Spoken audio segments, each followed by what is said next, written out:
ஜெபத்தோட இந்த புத்தகத்தை வாசிக்கும்படியாக அன்புடன் கேட்டுக்கொள்கிறேன். இப்போது நரகத்தை பற்றிய ஒரு தெய்வீக வெளிப்பாடு என்ற புத்தகத்தை நாம் வாசிக்க கேட்கப் போகிறோம். 1976 வருடம் மார்ச் மாதத்தில் நான் வீட்டிலே ஜெபித்து கொண்டிருந்த போது கர்த்தராகிய இயேசு கிறிஸ்து என்னை சந்திக்க வந்தார். அநேக நாட்களாக நான் ஆவியிலே ஜெபித்து கொண்டு இருந்தபடியால் சடிதியிலே கர்த்தருடைய பிரசன்னத்தை உணர முடிந்தது. அவருடைய வல்லமையும் மகிமையும் என் வீட்டை நிரம்பிற்று. ஒரு பிரகாசமான ஒளி எனது அறையை ஒளிர செய்து ஒரு இனிமையுமான அதிசயமான உணர்வு என்னை மேலிட்டது. ஒளி அலை அலையாய் பாய்ந்தது. ஒன்றின் மேல் ஒன்று உருண்டு விழுந்து மறுபடியும் உருண்டு மாற்றதை விட்டு அகன்று ஓடியது. எத்தனையோ கண்கொள்ளா காட்சி அது. பின் கர்த்தரின் சத்தம் என்னோட பேசலாயிற்று. நான் உன் தேவனாகிய இயேசு கிறிஸ்து அநேக பரிசுத்தவான்களை என்னுடைய 2ஆம் வருகைக்கு ஆயத்தப்படுத்தவும் அநேகரை நீதிக்குட்படுத்தவும் நான் உனக்கு ஒரு வெளிப்பாட்டை தர விரும்புகிறேன். என்னுடைய நியாய தீர்ப்புகள் உண்மையானவைகள். என் மகளே, என் ஆவியினாலே உன்னை நரகத்துக்குள்ளே கூட்டி சென்று உலகம் அறியும்படியாய் நான் விரும்புகிற அநேக காரியங்களை உனக்கு காட்டுவேன். பலமுறை நான் உனக்கு காணப்பட்டு உன்னுடைய ஆவியை உன் சரீரத்திலிருந்து எடுத்து நிஜமாகவே உனக்கு நரகத்தை காண்பிப்பேன். உனக்கு நான் வெளிப்படுத்தும் எல்லா காரியங்களையும் காட்டும் தரிசனங்களையும் புத்தகமாய் எழுதி மற்றவர்களுக்கு நீ சொல்ல வேண்டும் என நான் விரும்புகிறேன். நீயும் நானும் நரகத்தின் ஊடாக ஒன்றாக நடந்து செல்வோம். இருக்கப் போகிற இவ்வெல்லா காரியங்களையும் பதிவு செய்து கொள். என் வார்த்தைகள் உண்மையும் சத்தியமானதுமாய் உள்ளன. நான் இருக்கிறவராய் இருக்கிறேன், என்னை தவிர தெய்வம் வேறொருவரும் இல்லை என்றார். அன்பின் ஆண்டவரே, நான் என்ன செய்ய வேண்டும் என்று நீர் விரும்புகிறீர் என்று நான் கதறினேன். அவருடைய பிரசன்னத்தை உணர்ந்து அங்கீகரிக்கும் வகையில் ஆவி ஆத்துமா சரீரம் அனைத்துமாய் இயேசுவே என்று கதறிற்று. இவ்வுணர்வு மிகுந்த சிறந்த முறையில் விளக்க வேண்டுமானால் அன்பு என்மேல் இறங்கியது என்றுதான் கூற வேண்டும். இதுவரை நான் உணர்ந்த அன்பிலும் மிக ஆழமானதும் சாந்தமானதும் சந்தோஷமானதும் மகிமையுமான அன்புதான் அது. கர்த்தரின் துதி என் வாய் நின்று பெருக்கெடுத்தது. மக்களுடைய பாவத்தினின்று அவர்களை ரட்சிப்பதற்கென உடனடியாக என் முழு வாழ்க்கையும் அவர் பயன்படுத்துவதற்கென்று கொடுக்க விரும்பினேன். அவருடைய ஆவியால் உண்மையாகவே அந்த அறையில் என்னுடன் இருந்தவர் தேவனுடைய குமாரனாகிய இயேசு என அறிந்தேன். அவருடைய தெய்வீக பிரசன்னத்தை வர்ணிக்க வார்த்தை இல்லை. இயேசு சொன்னார், மகளே, பார், நான் என்னுடைய ஆவியினாலே உன்னை நரகம் இருக்கும் இடத்துக்கு அழைத்து செல்ல போகிறேன். நரகம் என்பது எத்தனை உண்மை என்பதை எழுதி முழு உலகுக்கு தெரிவிப்பதின் மூலம் அந்தரங்கத்தில் அமிழ்ந்து போகிறவர்களை இயேசு கிறிஸ்துவின் நற்செய்தியின் ஒளிக்குள்ளே வரவழைக்க உனக்கு அது உதவியாய் இருக்கும். உடனடியாக என் ஆத்துமா என் சரீரத்திலிருந்து எடுக்கப்பட்டு நான் இயேசுவோட என் அறையை விட்டு வெளியே மேலே ஆகாயத்துக்குள்ளே சென்றேன். என்னில் நடந்து கொண்டிருந்த எல்லாம் எனக்கு தெரியும். என் கணவனும் பிள்ளைகளும் கீழே எங்கள் வீட்டிலுள்ளே உறங்கிக் கொண்டிருந்ததை என்னால் காண முடிந்தது.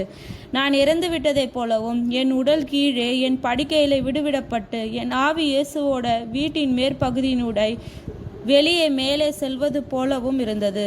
என் குடும்பத்தானிடம் தாங்கள் படுக்கையிலே உறங்குவதை வீட்டின் மேற்பகுதியை இல்லாமல் எடுப்பட்டால் எப்படி காண முடியுமோ அப்படி என்னால் காண முடிந்தது. இயேசு என்னை தொட்டு, பயப்படாதே, அவர்கள் பத்திரமாய் இருப்பார்கள் என்று சொல்வதை உணர்ந்தேன். அவர் என் எண்ணங்களை அறிந்து கொண்டார். என்னால் இயன்ற வரையிலும் படிப்படியாய் நான் கண்டதையும் உணர்ந்ததையும் உங்களுக்கு சொல்ல முயற்சிக்கிறேன்.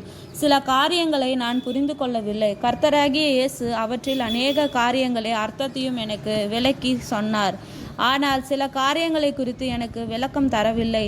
சீக்கிரத்தில் நாங்கள் உயரே இருக்கும் ஆகாயத்துள்ளே இருந்தோம். நான் திரும்பி இயேசுவை நோக்கி அவர் மகிமையும் வல்லமையும் நிறைந்த காணப்பட்டார். சமாதானம் அவரிலிருந்து புறப்பட்டு ஓடியது. அவர் என் கரத்தை பற்றி, நான் உன்னை நேசிக்கிறேன், பயப்படாதே, நான் உன்னுடனே இருக்கிறேன் என்றார். இன்னும் உயரத்திலே நாங்கள் செல்ல ஆரம்பித்தோம். இப்போது கீழே இருந்த பூமியை நான் காண முடிந்தது. ஒரு மையத்தை சுற்றிலும் பல வாய்க்காற்று ஃபியூனல்கள் வேகமாக அமயத்தை நோக்கியும் பின் மையத்தை விட்டு அகன்று வேகமாக சூழ்ந்து கொண்டு இருந்தன. பூமியின் பரபரப்பு முழுவதிலும் அவை பரவலாக காணப்பட்டதோடு பூமியின் மேல் வீட்டில் நீட்டிக்கொண்டு இருந்தன. அவை பூமியின் மேல் அதிக உயர வரையிலும் நகர்ந்து கொண்டிருந்தது. பிரம்மாண்டமான அழுக்கடைந்த வாய் போல காணப்பட்டன. பூமியின் பரபரப்பு முழுவதிலும் இருந்து அவை வந்து கொண்டிருந்தன. அவற்றில் ஒன்றின் அருகே நாங்கள் வந்தபோது கர்த்தராகிய இயேசுவினிடம், இவைகள் என்ன என்று கேட்டேன். அதற்கு அவர், இவைகள்தான் நரகத்தின் செல்லும் நுழைவாய்கள். நாம் இவற்றில் ஒன்றின் வழியாக நரகத்துக்குள்ளே செல்லலாம் என்றார். உடனே ஒரு ஃபியூனலில் நாங்கள் நுழைந்தோம். அது பம்பரத்தை போல வேகமாக சூழ்ந்து கொண்டிருந்த ஒரு சுரங்க பாதையை போல் காணப்பட்டது. காரிருளும் அதோடு கூட மூச்சுவிட முடியாத அளவு பயங்கரமான ஒரு நெடியும் காணப்பட்டது. இப்பாதையின் பக்கவட்டில் அமைந்த சுவர்களில் உயிருள்ள உருவங்கள் பதிக்கப்பட்டிருந்தன.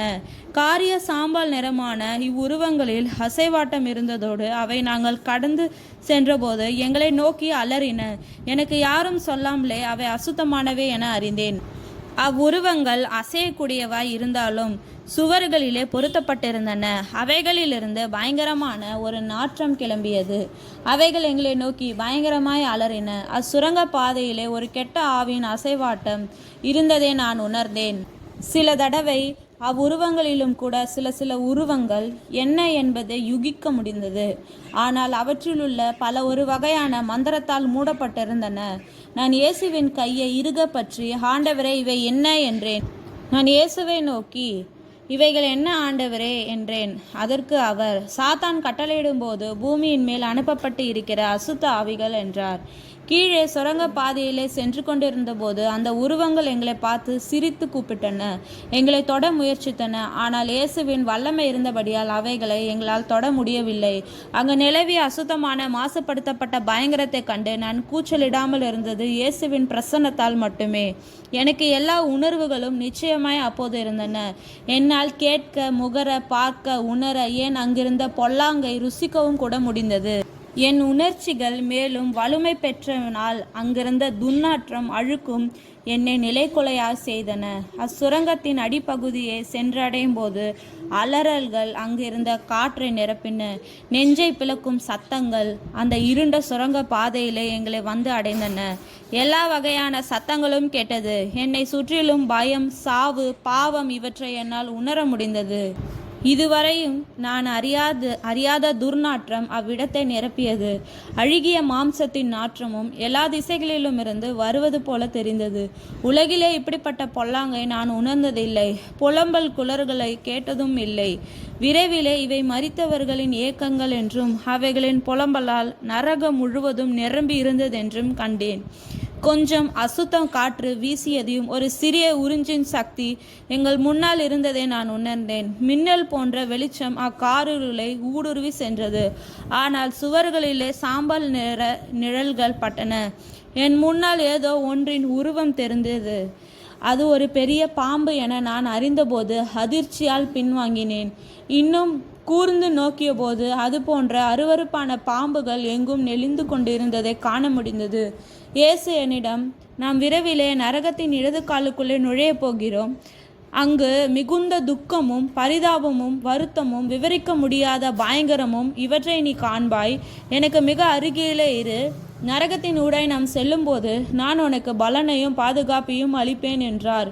எங்களுக்கு முன்னால் கண்ணுக்கு காணக்கூடிய தூரம் வரை பறக்கும் பொருட்கள் பல அம்புகள் போல அங்கும் இங்கும் சென்று கொண்டிருந்தன. முன்கலல் சத்தங்கள், மனதை உருக்கும் கதறல்கள் அவ்விடத்தை நிரப்பின. மிகவும் முன்னாலே ஒரு மங்களமான வெளிச்சம் தெரிந்தது. நாங்கள் அதை நோக்கி நடக்கலானோம். அப்பாதை வறண்டதும் புழுதி நிறைந்ததுமாயிருந்தது. விரைவிலே ஒரு இருண்ட சுரங்க பாதை நுழைவாயிலே நாங்கள் சென்று அடைந்தோம். சில காரியங்கள் தாளிலே எழுதி விவரிக்க இயலாத அளவு பயங்கரமாயிருந்தன. நரகத்தில் உள்ள பயத்தை உணர முடிந்தது.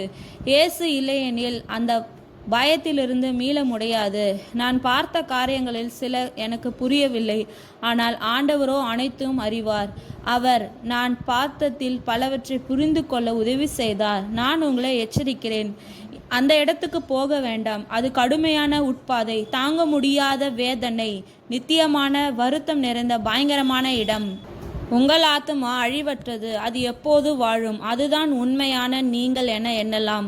உங்கள் ஆத்துமா மோட்சத்துக்கோ அல்லது நரகத்துக்கோ செல்லும். அங்கு இரவும் பகலும் உபத்திரப்படுகிற ஆத்துமாக்கள் உள்ளன. அங்கு களி கூறுதல் இல்லை, அன்பு இல்லை, இரக்கம் இல்லை, இளைப்பாறுதல் இல்லை. நீங்கள் நம்ப முடியாத, உங்கள் நம்பிக்கைக்கு அப்பாற்பட்ட சஞ்சலம் நிறைந்த இடம் மட்டுமே அது.